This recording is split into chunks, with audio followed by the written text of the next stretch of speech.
Walang nagsabing ganoon kalungkot ang mga gabi kapag wala siya. Hi, ako si Marikit, 28 taong gulang. Ilang buwan na ang nakalipas nang lumipat ako sa bahay ni Marco, ang aking kasintahan.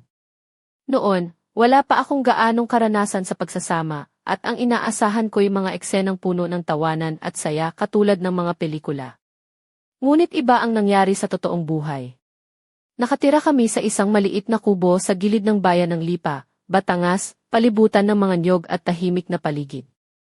Sa simula, para bang mahiwaga ang katahimikan, ngunit kalaunan ay naisip ko, dala pala nito ang pakiramdam ng pag-iisa. Si Marco ay nagtatrabaho sa gabi bilang security guard sa isang pabrika sa bayan. Sabi niya, pansamantala lang ito habang nagsusumikap kami para makapag-ipon ng sapat para sa isang sasakyan o bakasyon sa Boracay. Mahirap ang mga gabing wala siya. Ang bawat oras ay parang walang katapusan, at ako'y nag-iisa, hindi alam kung ano ang gagawin. Sa aming bakuran, may kasama kaming aso na si Bantay, alagang boxer ni Marco. Mula pa noong unang araw, sinubukan niyang kunin ang puso ko gamit ang kanyang malalaking mata at clumsy na kilos. Lagi sinasabi ni Marco na si Bantay ang matalik na kaibigan na di kailanman magtatraidor. Ngunit matagal akong ayaw na payagan siyang pumasok sa bahay. Siguro dahil sa mga lumang paniniwala na dapat ang aso ay nasa labas lang at hindi kasali sa personal na buhay. Kaya gabi-gabi, mag-isa akong naupo sa sala, pinapakinggan ang mga dahon na kumakaluskos sa hangin at ang mga kuliglig na umaawit sa dilim. Takot ako sa dilim, aminin ko. Lagi na akong natatakot dito. Ngayong si Marco ay nagtatrabaho sa gabi at si Bantay ay nasa labas lang, mas tumindi ang takot ko.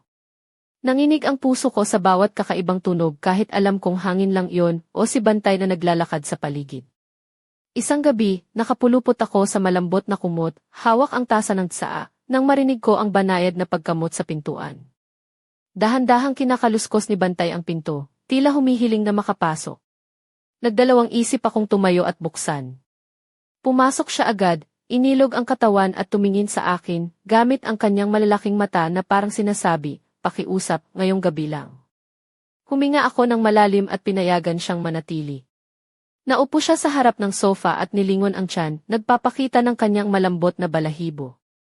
Ang kapal ng mukha mo, bulong ko habang ngumiti.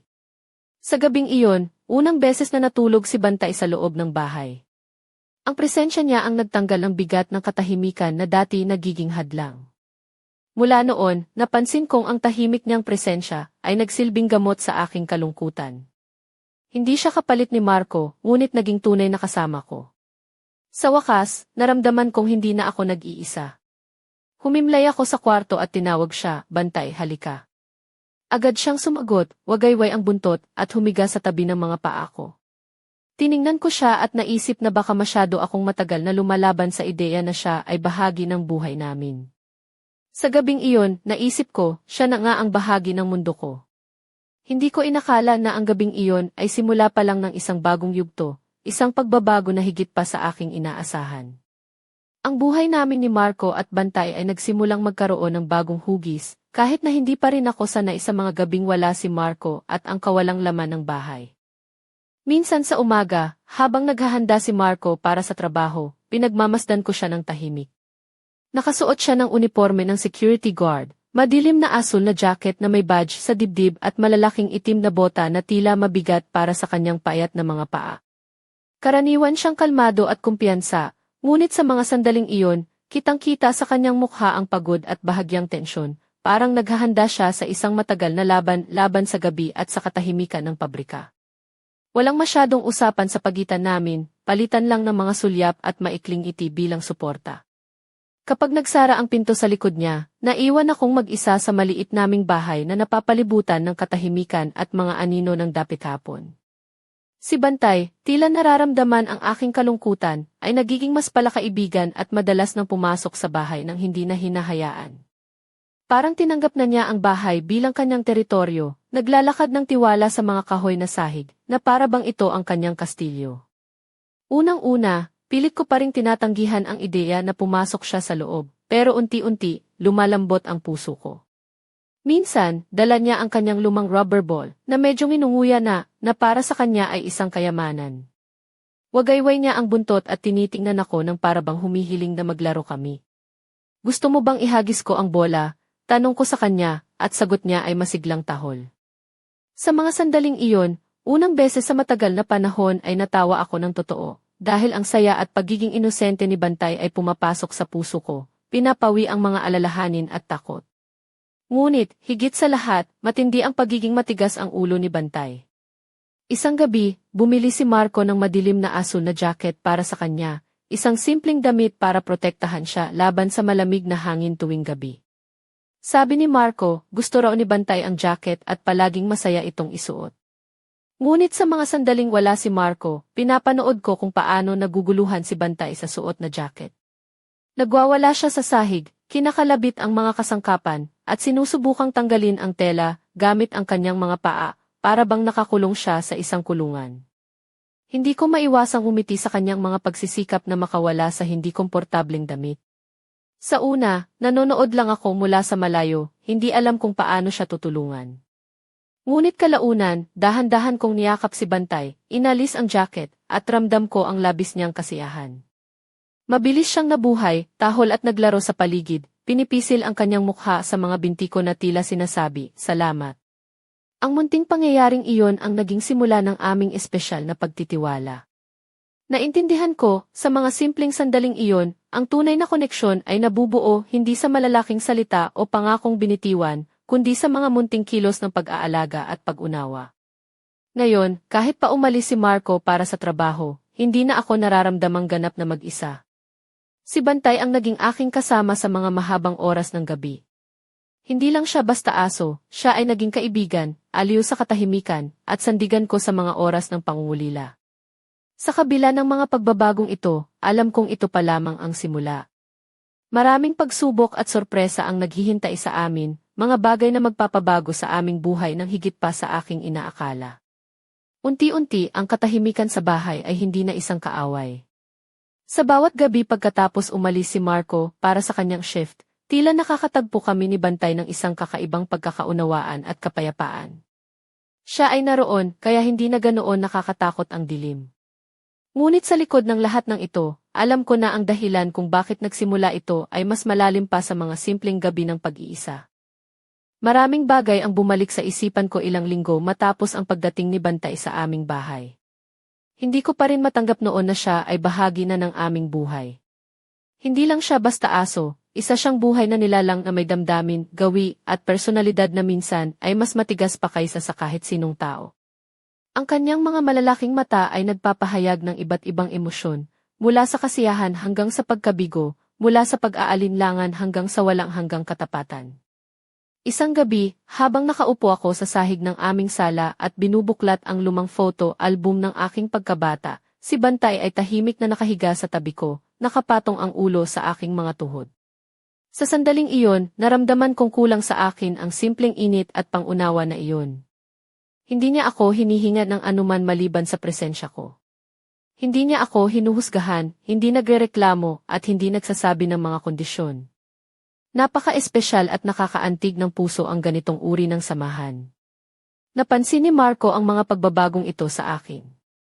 Minsan, tinatanong niya kung paano ko hinaharap ang mga gabi na wala siya, at palagi kong sinasagot ng tapat na mas maayos kaysa dati. Totoo iyon. Si Bantay ang aking munting tagapagligtas. Ang kanyang malumanay na paghinga at malambot na balahibo na nadarama ko sa aking mga daliri ang tumutulong sa akin na kalimutan ang mga alalahanin. Ngunit isang araw, napansin ko na kakaiba ang kilos ni Bantay. Mas madalas niyang nilalapitan ang pintuan at paminsan-minsan ay nag-iiyak ng mahina habang nakatitig sa madilim na labas. Sa una, inisip ko na namimiss lang niya si Marco, ngunit kalaunan ay naisip kong may mas malalim na dahilan. Sa gabing iyon, hindi ko na hinayaang mag-isa ang lahat.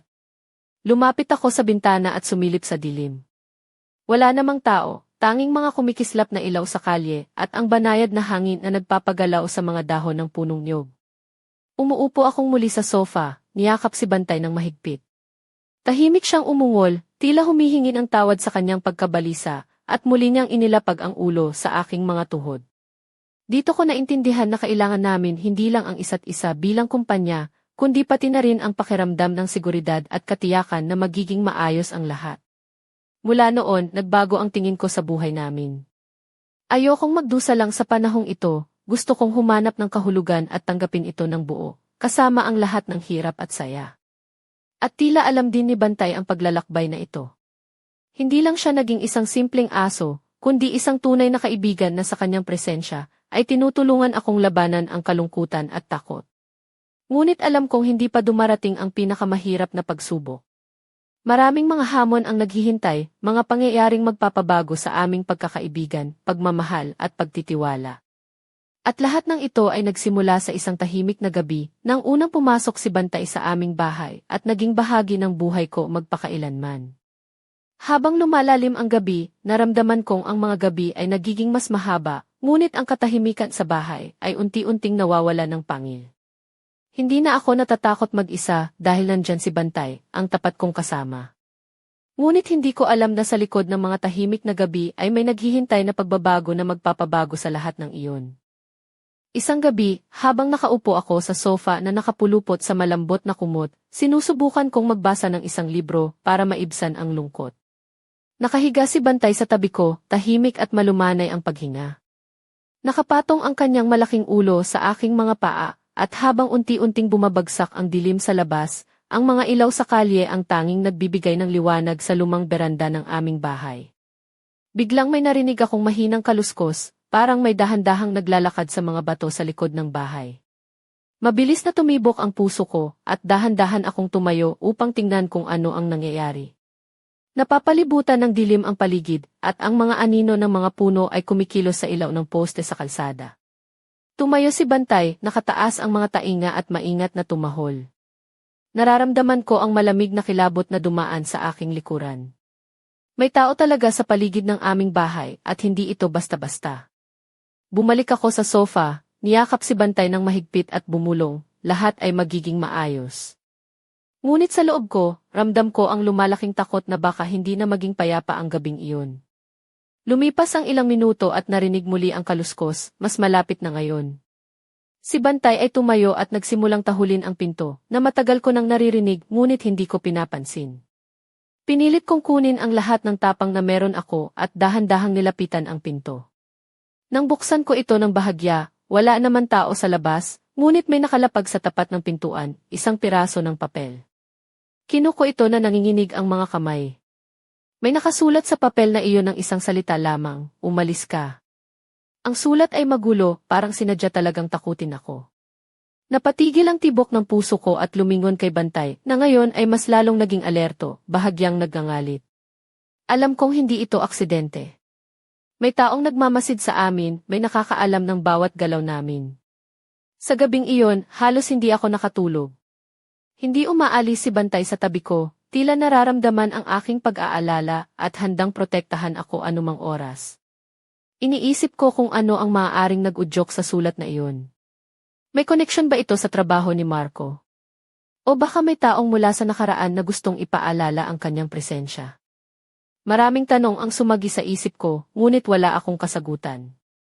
Ang tanging alam ko ay hindi na magiging tulad ng dati ang aming buhay.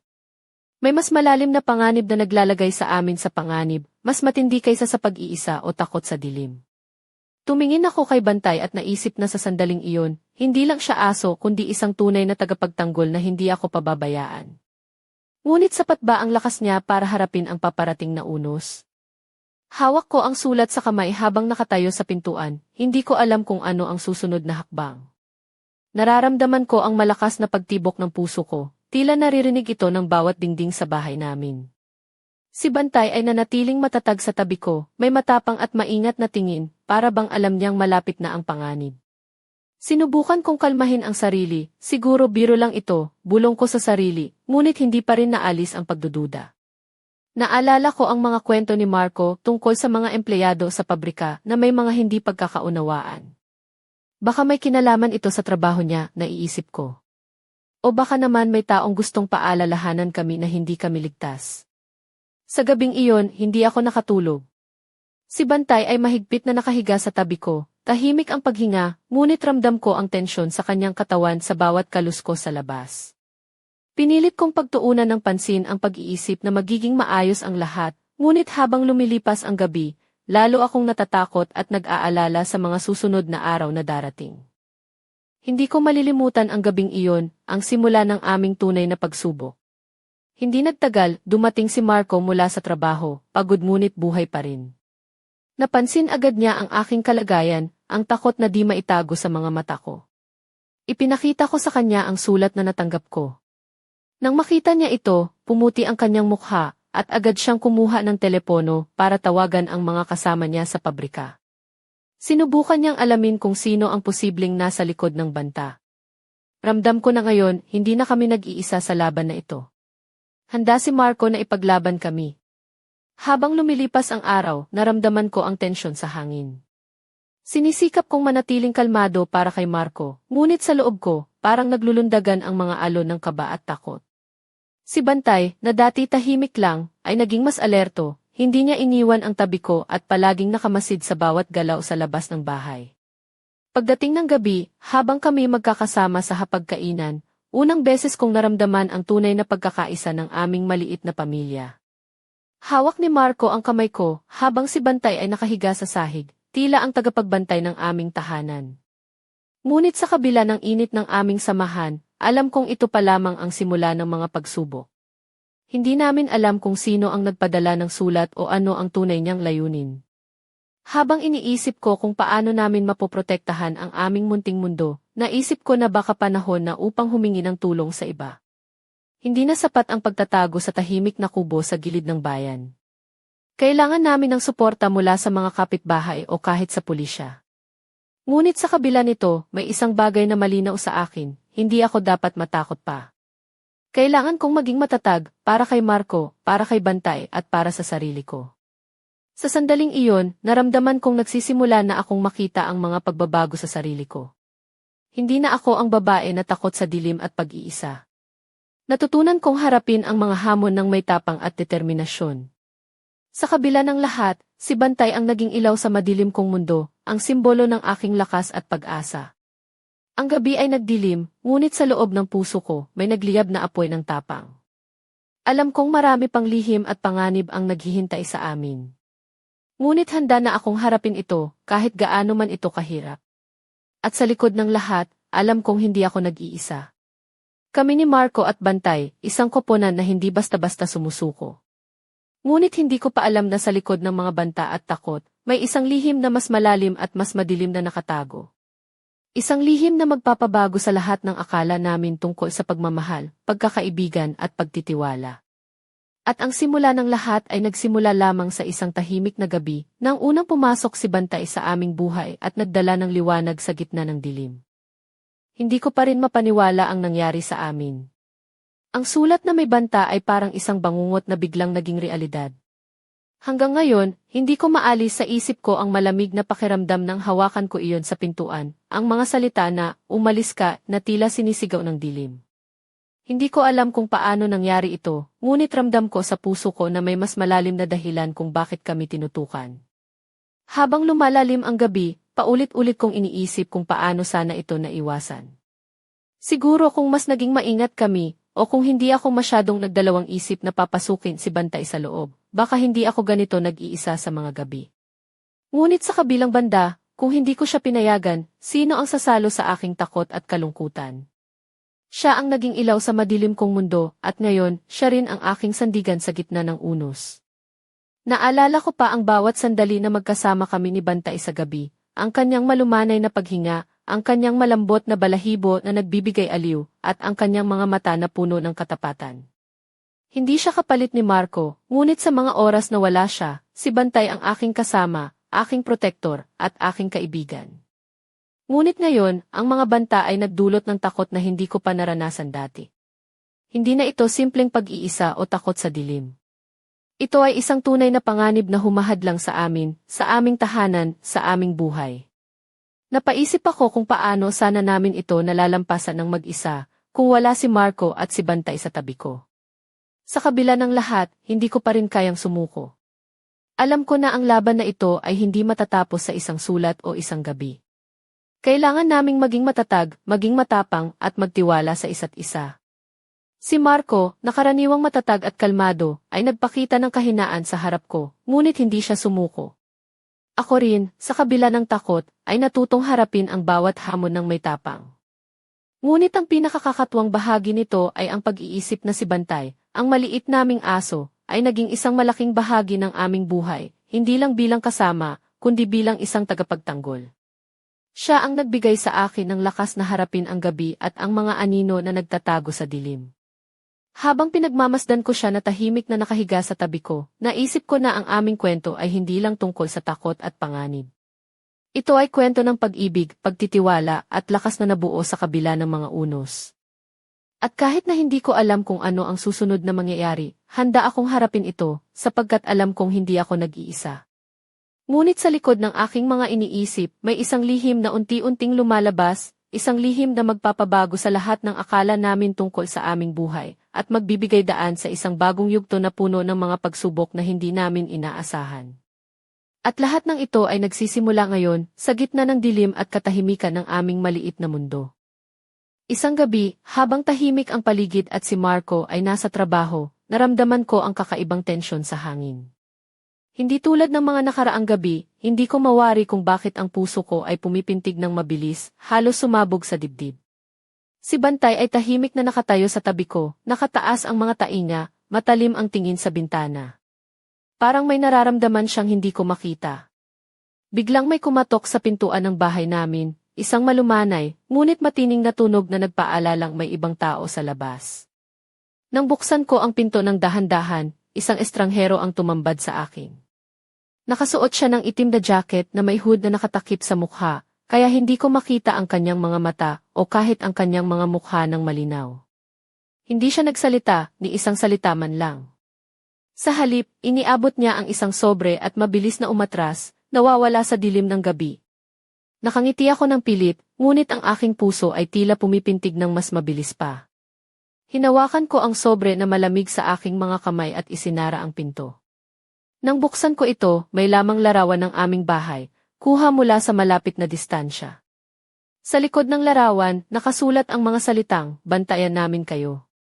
Tila isang labanang hindi namin inaasahan ang nagsisimula na.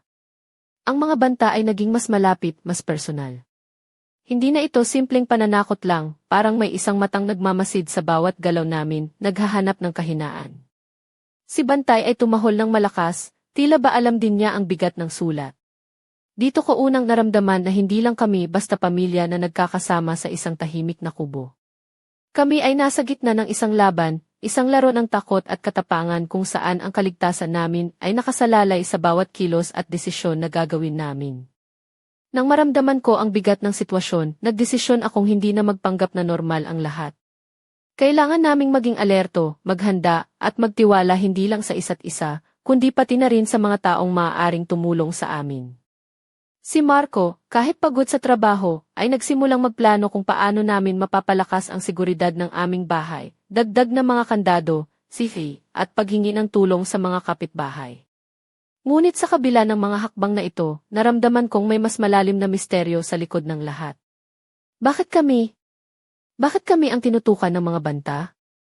At higit sa lahat, sino ang nasa likod nito? Ang mga tanong na ito ay bumalot sa isip ko, nag-iiwan ng matinding kaba at pagkalito. Sa bawat gabi na lumilipas, ang takot ay unti-unting lumalalim, at ang aming maliit na mundo ay nagiging entablado ng isang madilim na kwento ng panganib at pagtatanggol. Si Bantay, na dati simpleng aso, ay naging tagapagtanggol, isang matapang nakasama sa laban na hindi namin inakala. Ngunit hindi ko pa alam na ang mga pangyayaring ito ay simula pa lamang ng isang mas malaki at mas mabagsik na pagsubok na magpapabago sa lahat ng akala namin tungkol sa aming buhay, at magbibigay daan sa isang madilim at mapanganib na yugto na hindi namin handaang harapin. At habang nakatingin ako sa madilim na bintana, ramdam ko na ang mga anino ay unti-unting lumalapit, naghihintay ng tamang pagkakataon upang sumalakay. Sa sumunod na gabi, hindi na ako nakatulog. Ang mga pangyayari ay bumalot sa isip ko na parang isang malakas na bagyong hindi mapigilan. Habang nakaupo ako sa tabi ng bintana, si Bantay ay nakahiga sa aking mga paa, nanginginig ng bahagya. Ang malamig na hangin na pumapasok sa bintana ay tila dala ang mga lihim na hindi ko pa naunawaan. Biglang may narinig akong mahinang kaluskos mula sa likod ng bahay. Si Bantay ay biglang tumayo, tumahol ng malakas at matalim. Ang kanyang mga mata ay nakatutok sa isang madilim na sulok. Nilapitan ko siya ng dahan-dahan, sinusubukan kalmahin, ngunit ramdam ko rin ang kaba na bumabalot sa akin. Muling kumatok sa pintuan, mas malakas kaysa dati.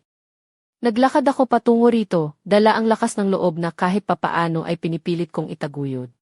Nang buksan ko ang pinto, wala akong nakita kundi isang puting sobre na nakalagay sa step. Kinuha ko ito at bumalik sa loob ng bahay. Nang buksan ko ang sobre, may lamang ito na isang maliit na USB drive. Walang ibang paliwanag kundi ang isang maikling mensahe na nakasulat sa isang papel. Tingnan mo ito at malalaman mo. Nagdesisyon akong ilagay ang USB sa laptop ni Marco. Nang buksan namin ang laman nito, napuno ng kaba ang aming mga puso. Isang video ang nakasave, nagpapakita ng mga eksena mula sa loob ng aming bahay, ang sala, ang silid, pati ang aming mga gawain araw-araw, na tila sinusubaybayan ng isang tao. Hindi kami makapaniwala sa aming nakikita. May mga sandali na si Marco ay hindi nakikita sa video, pero si Bantay at ako ay malinaw na nakikita, ang mga kilos namin, ang mga galaw namin, at ang aming mga pag-uusap. Parang may isang matang palaging nakamasid sa amin, walang palya. Habang pinapanood namin ang video, si Bantay ay nagangalit, tila ba alam niyang may banta na higit pa sa mga nakaraang sulat. Ang takot at galit ay naghalo sa akin, takot dahil sa panganib, at galit dahil sa kawalang respeto sa aming pribadong buhay. Sa gabing iyon, naisip ko na ang aming buhay ay hindi na babalik sa dati. Ang mga sulat, mga larawan, at video ay hindi na lamang mga pananakot, ito ay isang digmaan kung saan kami ay mga target. Ngunit sa gitna ng lahat ng ito, may isang bagay na nagbigay sa akin ng lakas, ang presensya ni Bantay. Hindi lang siya simpleng aso, siya ay naging matapang na kasama, isang tunay na kaibigan na handang ipaglaban kami. Ngunit may higit pa rito. Sa likod ng mga banta at takot, may isang lihim na unti-unting lumilitaw. Isang misteryong kailangang lutasin upang maprotektahan ang aming pamilya at mabawi ang kapayapaan na matagal na naming hinahangad. At habang tinitingnan ko ang mga mata ni Bantay, alam kong ang laban na ito ay hindi pa tapos. Ito pa lamang ang simula ng isang madilim at mapanganib na yugto na magpapabago sa lahat ng aming akala tungkol sa buhay, pagmamahal at katapatan. Ang mga araw ay nagiging gabi, at ang bawat gabi ay nagiging isang walang katapusang bangungot. Ang mga banta ay hindi na lamang mga salita sa papel o mga larawan sa sulok ng bahay. Naging realidad ang takot na bumabalot sa amin, isang aninong sumusunod sa bawat hakbang, isang lihim na nagbabantang wasakin ang aming mundo. Minsan, habang nakaupo ako sa sala, naramdaman ko ang bigat ng mga pangyayaring bumalot sa aming buhay. Ang bawat kaluskos sa labas ay parang tunog ng mga yapak ng panganib. Si Bantay, na dati tahimik at masayahin, ay naging mas alerto, ang kanyang mga mata ay parang mga ilaw na nagmamasid sa dilim.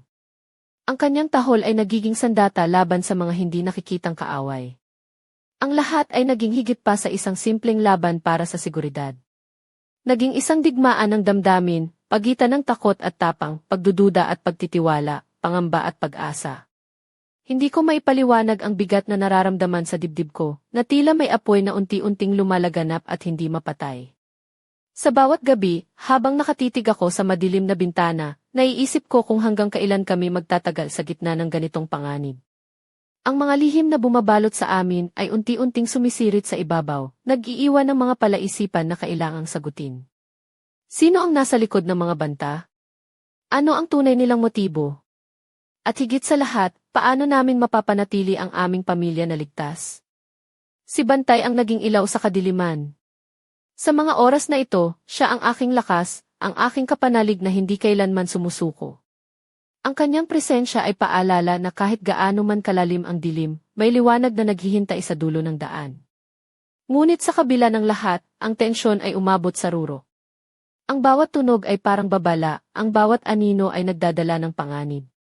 Ang bahay namin, na dati ay isang kanlungan, ay naging entablado ng isang labanan kung saan ang bawat sandali ay mahalaga. Ako, si Marco, at si Bantay, kami ay nasa gitna ng isang kwento na puno ng pag-ibig, takot, at tapang. Isang kwento na hindi pa tapos, isang laban na kailangang ipagpatuloy, kahit na ang mga panganib ay tila walang katapusan. Sa bawat hininga na hinihipan ko, sa bawat hakbang na tinatahak namin, alam kong ang aming buhay ay hindi na magiging tulad ng dati. Ngunit handa na akong harapin ang madilim na landas na ito dahil alam kong hindi ako nag-iisa.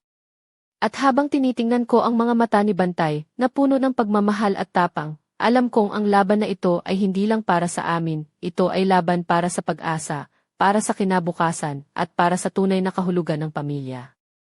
Ang gabi ay bumalot ng isang mabigat na katahimikan sa aming maliit na bahay sa bayan ng Lipa. Si Marco ay bumalik mula sa kanyang shift, pagod ngunit buhay pa rin, dala ang mga pamilihang dala-dala bilang tanda ng kanyang pagbabalik sa aming mundo. Nang magkatinginan kami, naramdaman ko ang bigat ng mga nagdaang linggo, ang takot, ang pag-aalala, at ang matinding pagsubok na dumaan sa aming pamilya. Ang mga mata ni Marco ay nagliliwanag ng determinasyon at pag-ibig, habang hawak niya ang aking kamay ng mahigpit, na tila sinasabi, kaya natin ito. Sa tabi namin, nakahiga si Bantay, masigla at masaya, nagwawagayway ng buntot na parang sinasabi na handa siyang ipaglaban ang aming tahanan. Ang init ng aming yakap ay tila nagbigay ng liwanag sa madilim na gabi, isang paalala na kahit sa gitna ng unos, may pag-asa pang sumilay. Ngunit sa kabila ng lahat ng ito, alam kong hindi pa tapos ang aming kwento. Ang mga lihim, ang mga banta, at ang mga aninong sumusunod sa amin ay naroon pa rin, nakatago sa dilim, naghihintay ng tamang pagkakataon upang sumalakay muli. Habang pinagmamasdan ko si Marco at si Bantay, naisip ko na ang aming buhay ay hindi lamang isang kwento ng takot at panganib. Ito ay isang kwento ng katatagan, ng pagmamahal, at ng walang hanggang pagtitiwala sa isa't isa. Isang kwento na magpapatunay na sa kabila ng lahat, ang tunay na lakas ay nagmumula sa pagkakaisa. At sa likod ng mga anino, sa gilid ng aming paningin, naroroon ang isang misteryo, isang lihim na naghihintay na mabuksan, isang kwento na magpapabago sa lahat ng aming akala tungkol sa aming buhay. Isang kwento na handa na akong tuklasin, kahit gaano man ito kahirap o nakakatakot. Si Marco ay ngumiti sa akin, hinawakan ang aking kamay ng mas mahigpit, at sabi niya, magkasama tayo sa laban na ito. At sa sandaling iyon, naramdaman ko ang isang apoy sa puso ko, isang apoy na hindi mapapatay ng anumang dilim o unos. Ang aming kwento ay nagsimula sa isang tahimik na gabi, ngunit ang paglalakbay ay patungo sa isang madilim at mapanganib na landas. Ngunit handa na akong harapin ito, kasama sina Marco at Bantay, dahil alam kong sa bawat hakbang, hindi ako nag-iisa. At habang ang mga ilaw sa bahay ay unti-unting namamatay, at ang dilim ay unti-unting sumasakop sa paligid, alam kong ito ay simula pa lamang ng isang mas malawak na kwento, isang kwento ng tapang, pagmamahal, at pagtitiwala na magpapatuloy kahit sa pinakamadilim na gabi. Ang susunod na kabanata ay naghihintay, at ako ay handang harapin ito ng buong puso.